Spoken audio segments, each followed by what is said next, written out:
करावी। यापुढे मोठ्या प्रमाणामध्ये वेगवेगळ्या पद्धतीने आंदोलन करण्याचं काम आम्ही आमच्या आंबेडकरीवादी सर्व आंबेडकरी पक्ष संघटनांच्या वतीने एक दिवसीय धरणे आंदोलनाचं आयोजन करण्यात आलं होतं।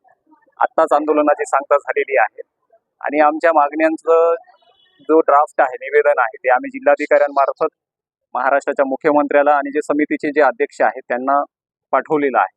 आमचं म्हणणं आहे की शासनाने जो काही 30 तारखेपर्यंत कालावधी दिलेला आहे हरकती नोंदवण्याचा, तो कालावधी वाढवण्यात यावा, अजून 2 महिन्याचा कालावधी देण्यात यावा आणि त्या अगोदर बदर समितीचा जो अहवाल आहे तो अहवाल त्यांनी तातडीनं जाहीर करावा।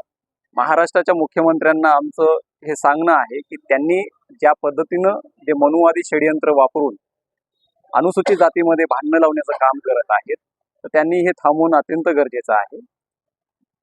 भारतामध्ये जी आर्थिक परिस्थिती निर्माण झालेली आहे त्या परिस्थितीचा सामना करण्यासाठी महाराष्ट्राच्या मुख्यमंत्र्यांनी लक्ष देणं गरजेचं आहे, ना की जातीमध्ये भांडणं लावण्याचं काम केलं पाहिजे। त्याच्यामुळं आजच्या आंदोलनाची ही सुरुवात आहे। पुढील आंदोलनाची भूमिका आम्ही लवकरच जाहीर करणार आहोत आणि एका मोठ्या आंदोलनाची नांदेडमधून सुरुवात होणार आहे आणि आज महाराष्ट्रभरही पूर्ण आंदोलन झालेले आहे। हे टप्पेवाईज आम्ही आंदोलन घेऊन जात आहोत। महाराष्ट्राच्या मुख्यमंत्र्यांना परत एकदा आमचं सांगणं आहे, त्यांनी हे सगळं थांबवावं आणि वेळ वाढवून द्यावा।